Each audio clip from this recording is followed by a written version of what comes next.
This is the third try today. Did not see you earlier. Yay, I see you. Okay, hi, James, I see you. It's just us. What do you want to talk about? Should we start over? So, hi, Cindy. Yay, I'm so happy. It's ridiculous. It's always when I'm like, I don't feel so good, but I'm going to do this anyway. And then the whole... Okay, right? We got it. So, anyway, what was I talking about? Hey, Jen. If someone feels like posting the link to spam, I'd appreciate it. I can't do it at the same time. And I was afraid to post it and then have it fail again. Anyway, if you feel like it, if not, that's cool. So what do you guys want to talk about? I was talking about survival mode a lot by myself because I can do that. So how are you guys doing today? And any questions of the four of you? You want to get me started on something because I am feeling really silly now. That made me a little crazed. Anyway, ask something, please. You gotta help a girl here. Yeah. Anything that I said that you listened to, that you typed, that I didn't read because I couldn't see you. I can only see one little snip that James sent me. Hi, Spartan Phoenix. How are you doing? So if you missed that whole exchange, I tried 3 times. This is the third try. I can finally see the chat. I gave the whole spiel already about what I wanted to talk about today. So I guess I could start over and repeat it so it's on the actual video. Let's do that. So let's talk about, hi, I'm Lise Colucci, one of the life coaches at Queen Being.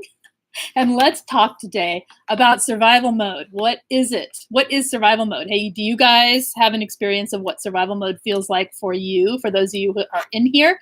Otherwise, I'm going to talk about the same thing I just talked about on the other chat, but this time, yes, serious technical difficulties, Jonathan. I could not see the chat, so I was rambling on and thought no one was here, so I left because, you know, I left. I said what I needed to say. But apparently they were all here, and James caught me and said, no, we're here. So anyway, long story short, here we are. I was rocking it. Okay. Thank you. Technical, let's see, emotional flashbacks. Yes, that's one way. That's one thing that happens in survival mode. It's Jen says, I would like to know how to not freak out when crap happens. Well, we talked about that last week, right? Last Thursday. We were talking about how to kind of roll with it and not freak out when crap happens. And that is a part of survival mode, right? It triggers are, they're right there, right? They're so close to the surface. So let's see. Yours was a total meltdown. Okay, right. Well, one thing depending on what you're talking about and why it happened, was it from a trigger or was it an actual, like, another piece of trauma that hit you? If it's from a trigger, reboot for the win. Yes, James, we did it, for alerting me. I was just going, I don't understand. It's not moving. And I didn't have my little, like, thing that says say something. It was gone. So I don't know. Rebooting does solve a lot of problems. That's kind of what we're talking about. Rebooting ourselves when we're in survival mode. You know, being stuck there can feel like the world is never going to change. It can feel like you are where you are and this is as good as it's going to get, right? And you do kind of need to reboot it's like getting a fresh perspective that helps you to get out of that stuck feeling and start moving forward in your life. Let's see, we're talking about Spanley Home. Jen, what happened? Did you have what gave you a meltdown? Was it from a trigger or was it a new experience of something bad? Oh, it was both. Moved to a spot that looks like my past, and then next morning he's in the hospital. Oh, okay, so it was both. Well, realizing that you're not in the trauma, it looks like the place. It isn't the place, right? Even if it is the same place, even if you never move your location and you are triggered because you're in the neighborhood that you lived in with the person or whatever, you have to remember you're not in the trauma anymore. And you're not in the that the flashbacks are memory and they're memories, and that they are that the triggers that you have are reminding you. They're not actually the thing happening. And it's, to me, logic helps with that because it's take over fast, right? And then the negative emotions are like super fast and super hard to get to shake. So you have to remind yourself this isn't the trauma. And a lot of self-calming techniques. You know, I don't know what you did. What did you do? You can't stop shaking and crying right now? Oh, so you're in it right this second? Is that going on right now? James says, if I get like that at work, I walk away for a bit and come back, and it's a lot easier. Right, because that's the whole like shifting your perspective. You got to get like fresh scenery, you know, sometimes. You missed the previous attempts, so you didn't catch everything. We're talking about survival mode. So I'll cap it as we go and as people ask questions, and hopefully we'll get it all in. Otherwise, I chalk today up to that's okay. We did it anyway, right? Spartan Phoenix says, I'm working so hard daily and not reacting. I'm living in survival-ish with a toxic spouse. Yeah, see, I'm my official reboot starts next week with an in-office therapy, finally. Faking to make it. Yeah, that's what I'm talking about. So where you are now is like, that's like the high of survival mode because you're actually surviving.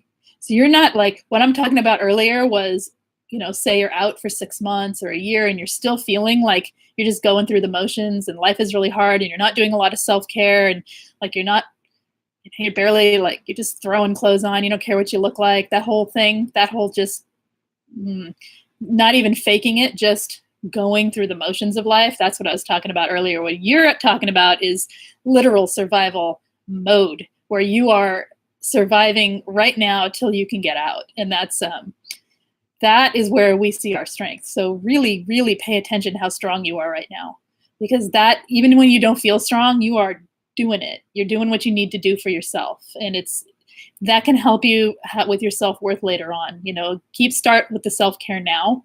It's really important to take care of yourself right now. Jen says, I went for a walk. I tried meditation. It's getting better. So you're in it right now, Jen, is what I'm asking. It's what's going on right this second for you. You're shaking and crying. And if so, I hope that my antics made you smile a little because if I can't throw humor in, I don't know what I can do. Jonathan, for me, I do a bunch of different DBT skills. Y'all feel familiar with dialectical behavioral therapy. It did wonders for my complex PTSD, right? And, you know, I mean, a lot of people also like to go get EMDR therapy, and a lot of people don't like that. So take it or leave it. You know, that's not my area of expertise. I just know it has helped me and it has helped other people. And I've also heard of people getting highly triggered from it. So watch that. Know yourself. Yes, I'm getting my phone shot. You're getting it shoddy while laughing. Thanks. You're welcome. I always like it when people laugh. You see, though, that's the change of perspective, that there's more to life than this moment, which is awful, right? And that change of perspective, take it. When you have it, just let yourself feel it for a second and acknowledge it, Jen, because those things build up. Like right now, you're actually in. I mean, that was like more than a trigger, right? That was an actual event happening. And I don't know what the story is and why he's in the hospital. Snotty. Oh, I get it. That's okay. You can be shoddy too. Shoddy, snotty phone. But let's see. Diana says, sometimes if I feel emotionally dysregulated, some intense exercise help. It does. It helps to get your body moving. That our bodies keep so much of this tension and anxiety stored up in them that there's a whole wisdom to just letting the body move it out. And if you are able to do, you know, health-wise, if you're able to exercise, walk, anything to get moving, core body work is great for that because it's exhausting. And it actually like touches on these places that are holding all this tension, like your stomach, you know, so that can help. I've heard other people have the exact opposite. So Absolutely needed that. Thank you. You're welcome. Always here for that. If I could just be silly all the time, I would do humor coaching. Ooh, I like it when it gets blurry. It's like soft and romantic looking. And I don't know why it does that, but I'll figure it out someday, and then it won't be quite as fun because I'll stop reacting to it. Anyway, Spartan Phoenix says, thank you. I'm trying to keep strong. Pattern interrupt breaks often. Yes, perfect. Spouse is reaching an indescribable odd way about my actually going for help. Okay, you're waiting for the other shoe to drop. Yeah, no kidding, because there it comes. But you know what? That other shoe to drop is only in relation to the narc. When you are out and when you are safe and when you are emotionally on your way to healing without having him around, that other shoe to drop feeling, pay attention to that, okay? Because that can keep you in survival mode. Life is full of ups and downs in the real world without narcs. You know what I'm saying? In the world of more regulation in our lives. And that's okay.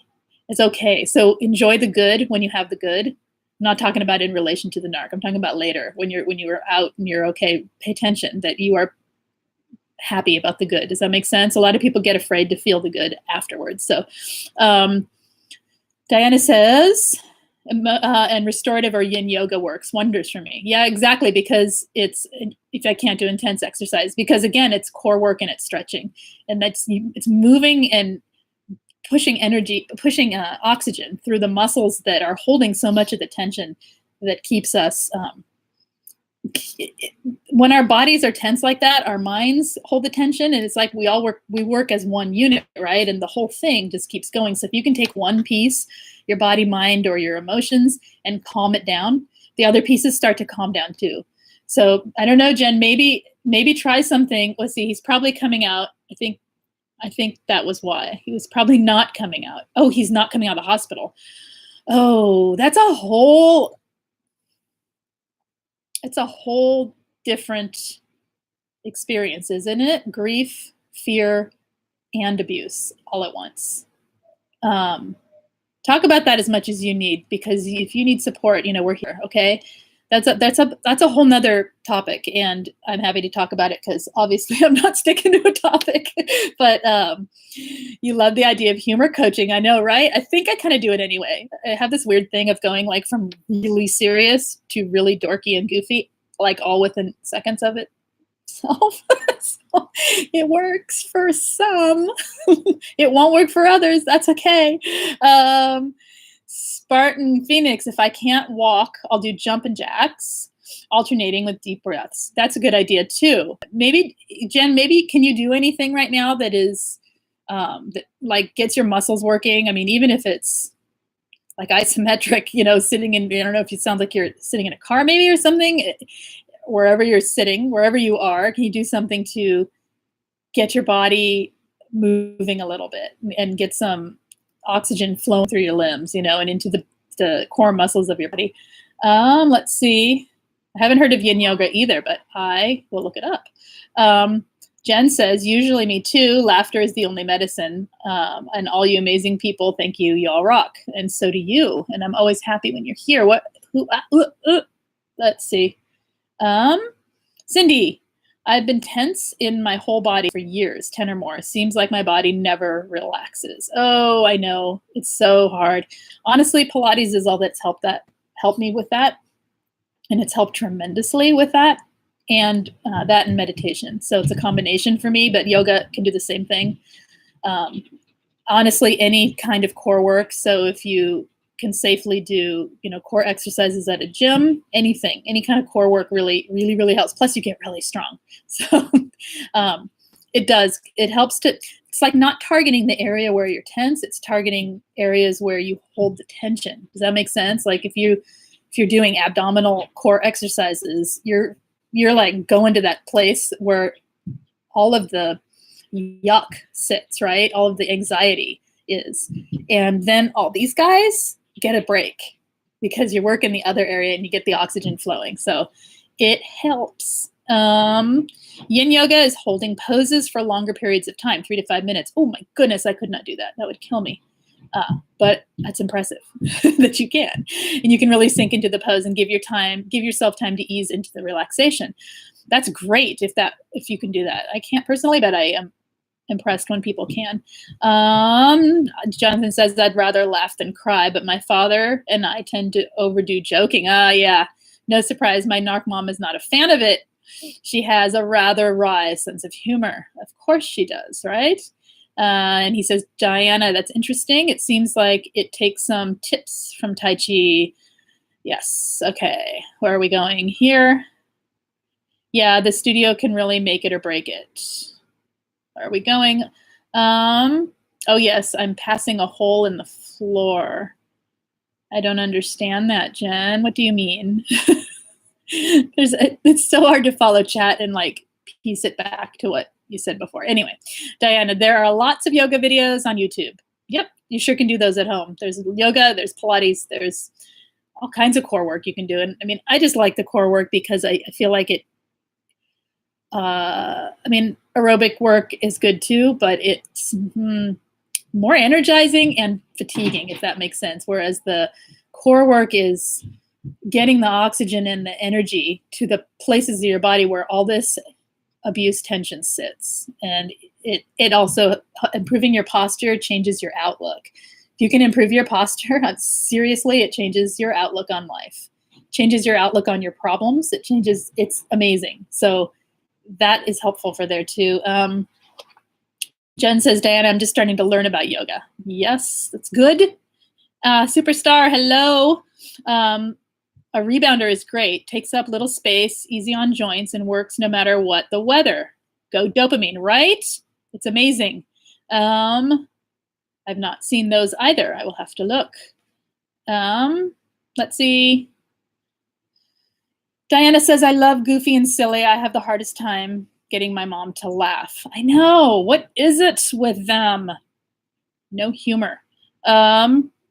Cindy says, good. Neck, shoulders, back, head, all tense. Maybe I can find something on YouTube to do at home. You can find a ton to do at home. Do it carefully, though. Start slow. And I don't know what a rebounder is, Jen, either. So we're all talking about exercise equipment now. We could do the exercise equipment live stream today. And Epsom salt baths. What else? So guys, we're talking about survival mode. What else? How do you feel stuck in survival mode? How many of you are out from your narc? I mean, you can answer if you're still with them too, but really, if you're out and away from the narc and you are no contact or as close as you can be, how many of you feel like you are stuck in the situation and life is never going to get better than it is right now? And what do you think? And then when you're offered opportunity to change anything, do you find yourself afraid to make change? That's my question to you guys. It's self-care. It relates. It all relates. I'm just being silly because I ran out of things to talk about with exercise. Clearly, it's not that thrilling to me. Not as exciting as this other stuff, like you guys' well-being. I guess this is part of your well-being. Anyway, I'm rambling again. You're free since the middle of July. Oh, good. And you're terrified of change. What do you think about that? I totally get that.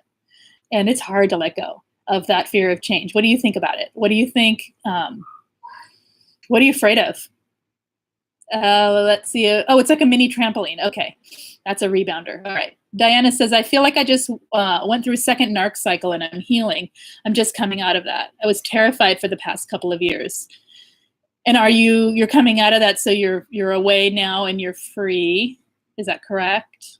And if so, what areas of your life do you feel like you would like to see improve toward thriving instead of just surviving? Does that make sense? And I'm kind of asking a bunch of questions because I'm getting ideas here for other live streams that aren't so discombobulated as this one. So I know how to help you guys because you guys are the ones who keep showing up. And so I may as well talk to you, right? Let's see about what you need. Cindy says, I'm almost 3 years out and I feel stuck, like I'm treading water. That's a good description. And just enough to reach the ground so you don't get so exhausted that you drown. Oh, yeah. And what do you think about here.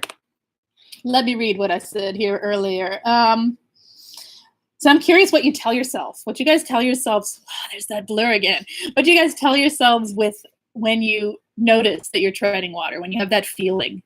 What are you saying to yourself that's keeping you there?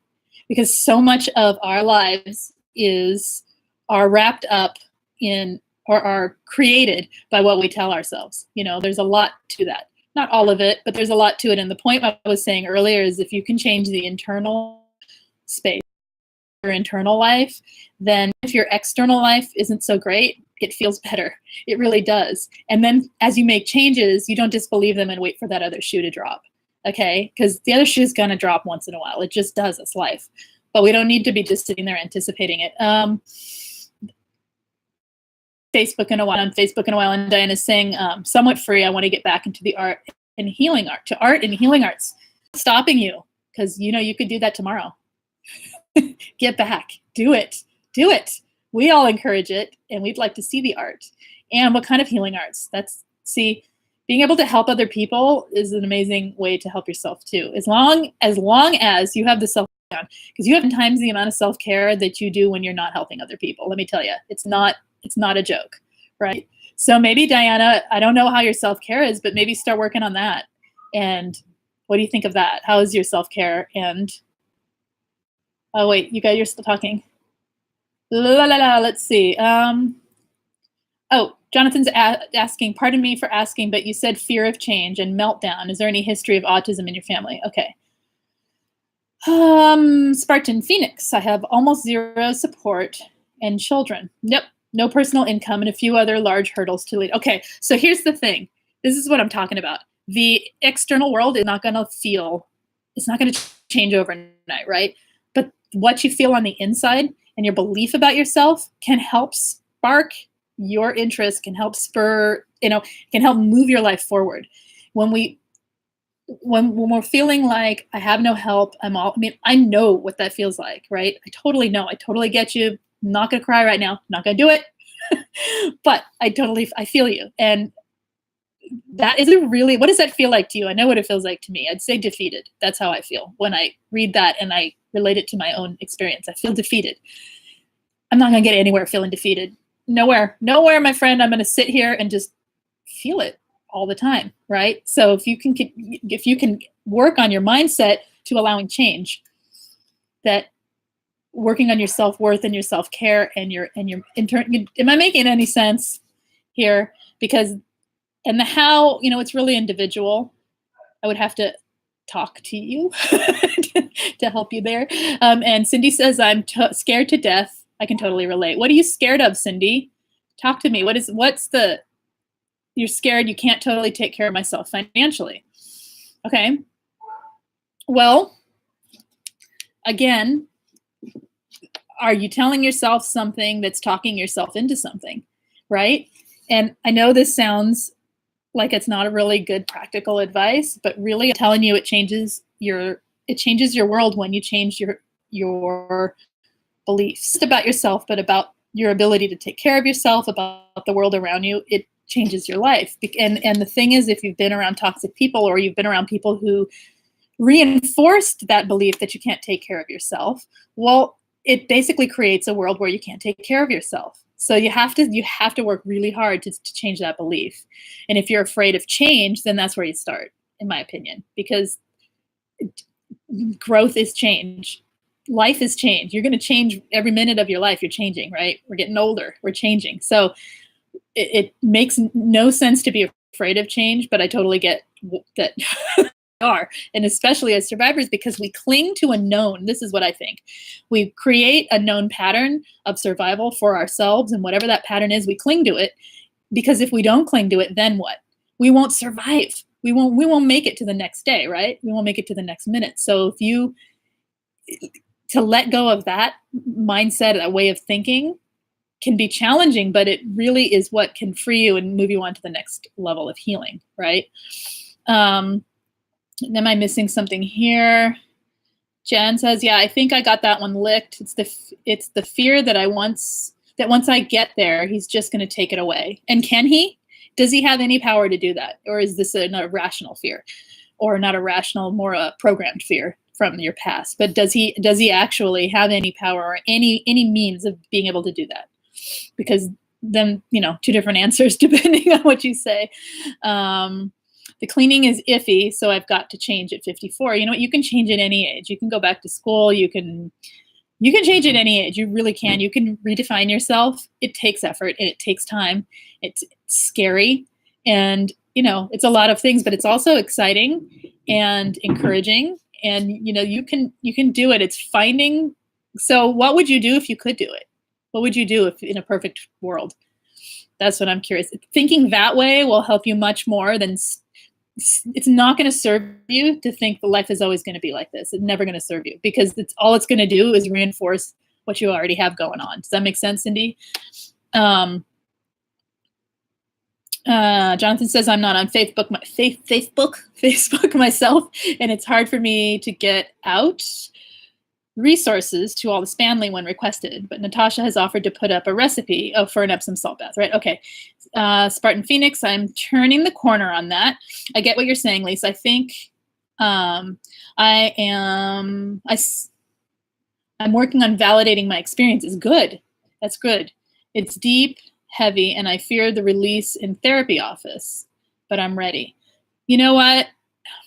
It's okay. You'll be in a safe space, and you'll have support, right, in the therapy office. And honestly, it usually doesn't happen all at once. So try to not fear that release, but welcome it, embrace it, and know that it's for your healing. And sometimes it does feel a little bit worse before it gets better, but you have lots of support, and lean on the support that you do have, because that's how we get through. We got to feel this stuff to heal it, right? Let's see. Jonathan's asking Cindy and Spartan Phoenix if financial independence is an issue for you both. That's what I'm hearing too. Jen says it's programmed. Okay. So you're afraid he's going to take it away. In other words, just what I was talking about earlier with expecting the other shoe to drop, when I was saying that, I can't remember who I said it to. Hello, Natasha from the UK. Can't remember who I said it to now, because it was a while back. And like I said, I'm a little under the weather. So I'm going to actually have to go in like 5 minutes too. So if anyone has a question, add it now so I can get to you real quick here. That program stuff, Jen, is what we're talking about. Getting rid of that while affirming he can't do anything. He can't touch me. It depends on whether he comes out of the ER knowing, no, he can't. Wait. It's conditioning, I'm sure, but I know that that doesn't seem to be helping me at the moment. Well, in the moment right now, you got to give yourself a little bit of room, love, because you are in the middle of a trigger and a new trauma, right? You're just kind of in this holding space, okay? So just give yourself some space and keep reaching out through this. If he can't literally take away any good that you have, then, logic, right? Logically, but affirming, the positive is safe. You have to believe you're safe. That's the point, right? So I'm a little babbly now because I don't know the whole situation, but I feel you, and I am going to be thinking about this and come back with more. If, I'll be here. I'm going to try and come on maybe tomorrow. I don't know. I don't have my schedule in front of me. Maybe tomorrow and maybe Saturday, if not tomorrow.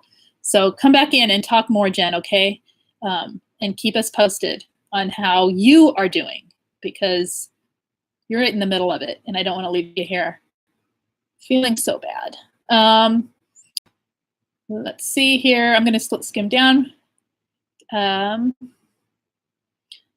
Cindy says, I would love to help people. Okay. And I've been in traumatic relationships.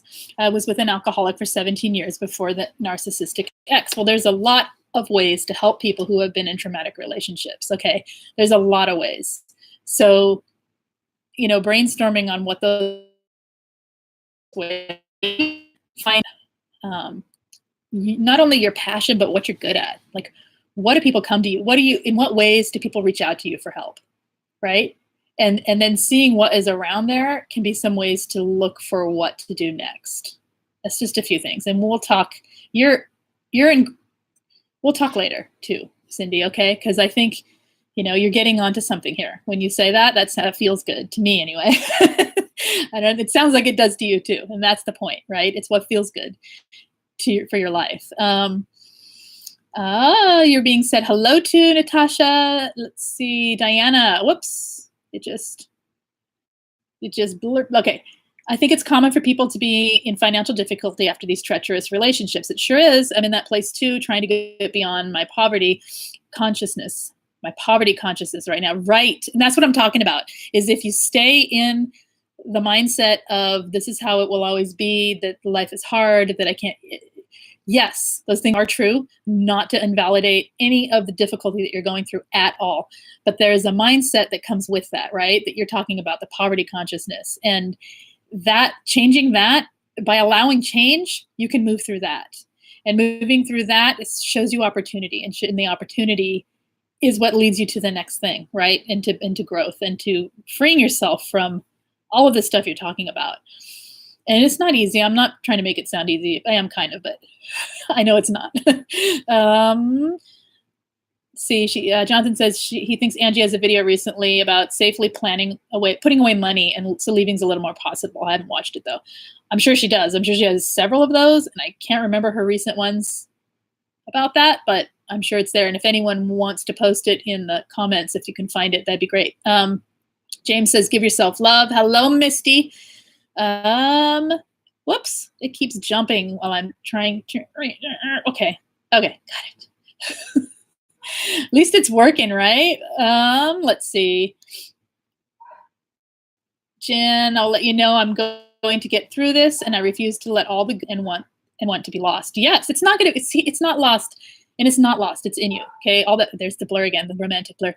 It's not lost. It's in you. All the good is within you. Okay, you are the good.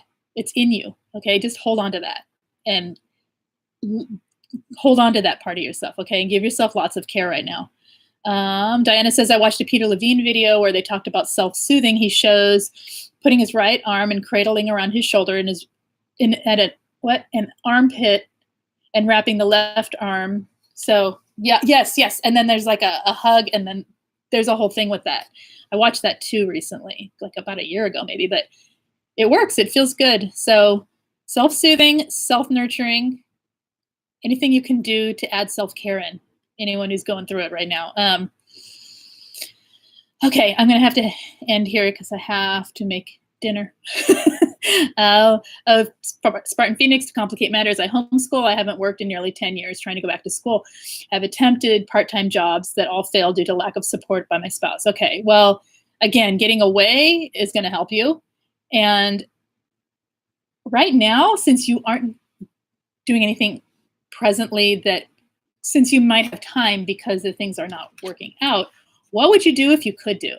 Start looking at the things that give you like a reason to wake up in the morning feeling, the excitement of doing something. Like, I literally wake up, James can attest to this, at 4 a.m. and start messaging people. Anyway, I have to end now because I have to go. And I appreciate you guys so much. And I will see you in a few days. Okay, or maybe tomorrow. Bye-bye.